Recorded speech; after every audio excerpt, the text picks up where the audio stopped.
What's up, guys? Ace Montage here, bringing you a DualCom with. Go ahead and introduce yourself. Hey, I am Nick, otherwise known as IIAceZ.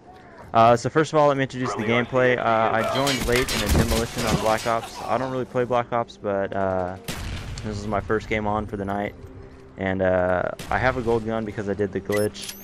Of course, it got patched now, but don't call me a hack or anything because it was a glitch, not a hack.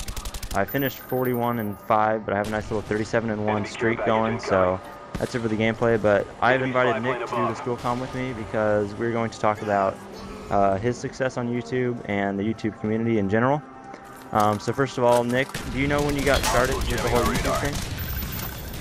Yeah, I believe I started back in 2009, back in about January, middle of January, and that's when I started the whole YouTube thing, And then and I really got, like, active with it. nice. And did you start with a Dazzle or what? Well, actually, the first thing I did is, first started off with a camera, and that was just, like, sitting on my laptop, and I just used, like, the webcam on it. The quality was terrible, but that's all I had at the time. And then once I started getting more into it, I ended up getting myself a Dazzle, and then I ended up getting an HEP VR.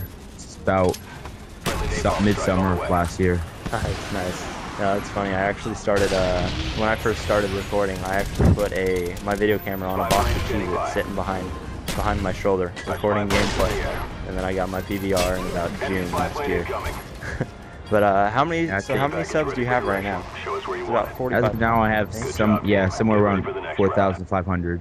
Impressive. And even though a bunch of them are inactive, but I still do what I can to try to entertain what I have there. And do you remember when you hit your first 1,000 subs? I honestly couldn't tell you, but the first 1,000 subs I had came from being in a glitching clan that I did for about, I can't even tell you, it was like 5 months. I was sitting in that clan doing glitches, and that was for Modern Warfare 2, like the first few months when elevators and crap were out, and I was just doing a bunch of that, and I started posting that up on my channel, and I was getting a bunch of shoutouts from a channel called RSP Productions, and that got me a lot of subs. So I'd say it was sometime in the beginning of last year, like sometime in April or something like that. All right. And then what would you consider your biggest accomplishment so far on YouTube? I'd have to say getting out my escape montage. It was like my first full montage, and after being on YouTube for like, I don't even know, like a whole year or something like that, I never even had one montage out, so I was really proud to bring that out. So your latest big project, I believe, was IIAceZ, dualtage with optic fulsum. So how would you say that went? Well, first of all, the whole story behind that, a bunch of people don't really understand what went wrong, and there was a lot of hate on it just because it just got out in January, like this past few days.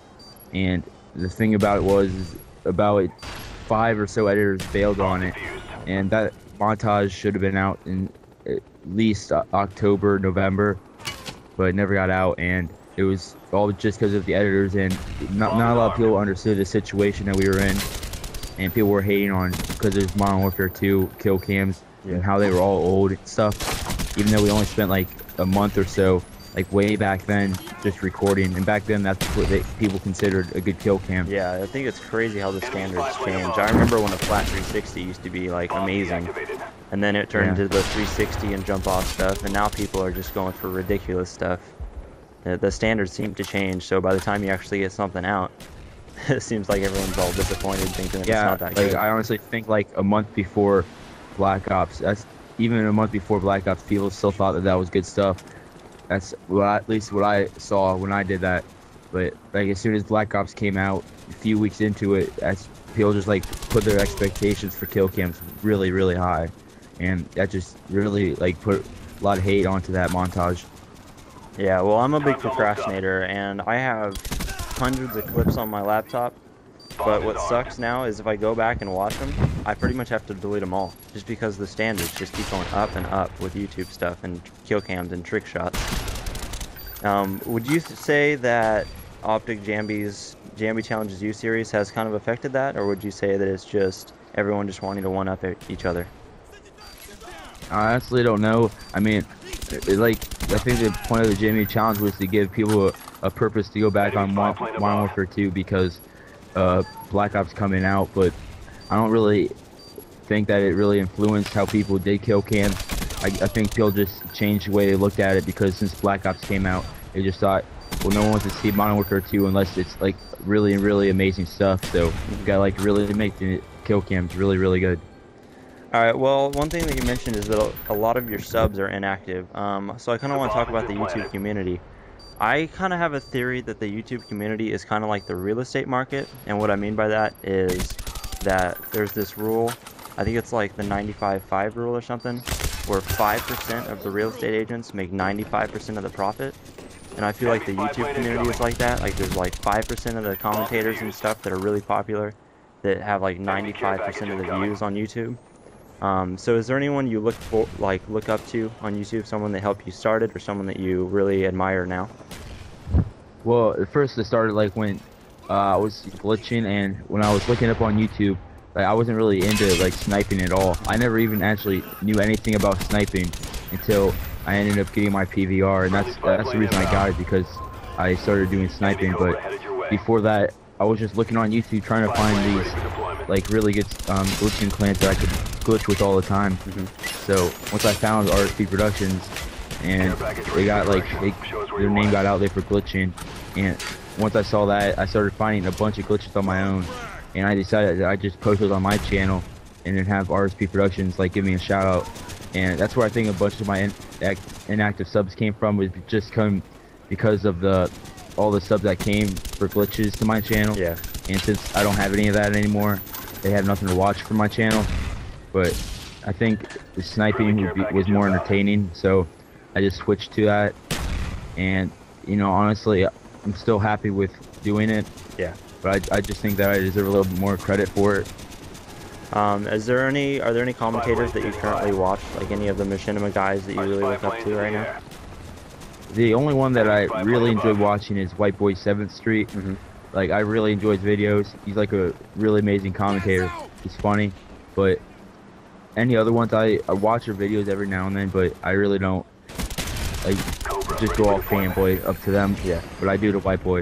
And it's really cool because when I was playing PS3, I was in a random like Brown War game or whatever, I forget what it was. Yeah. But I ended up being in the same lobby as him 3 times. Wow. 3 separate times, and I thought that was pretty sweet. Yeah, big people that I've always looked up to were like only me play, and I've had a couple, or I've played with him I think 3 different times or so. But the current ones that I watch right now are C-Nanners and Woody's Gamertag. And the reason I watch them is because they're always entertaining and they always provide stuff that makes you think about stuff. And I think that's why they're so successful. If you look at C-Nanner's channel, he has like 400 or 500,000 subs, but he gets twice as many views on his videos. And that's just crazy, because you'll see people like you know, you have 4,500 subs, but you don't get, you know, as many views.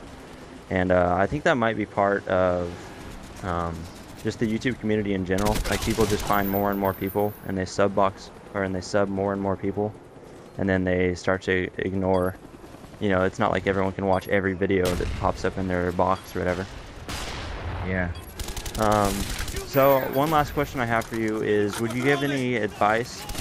Right now it seems like the numbered hit is 1,000 subs. It seems like it used to be about 500 and now it's going up to about 1,000. Do you have any advice to people trying to get their first 1,000 subs? Yeah, all my friends told me that once I hit 1,000, you start like skyrocketing into subs. But if I have to give any tips, I'd say just keep uploading more and more videos, and just make sure you can entertain like the viewers that come, and you know, people will like get your name around, and just try to find some people that would upload your stuff and tell them to come check you out. And once people start seeing that you're good and they start enjoying your videos, like all that stuff goes around and people come and you just like get subs like crazy. And that's what I tried to do with my montages. Like, I never had one montage. Like, I always looked up as a montage as being like when I started watching Zergriz and stuff like that. Like I was just like, I gotta do something like that, or else I'm not gonna get anywhere.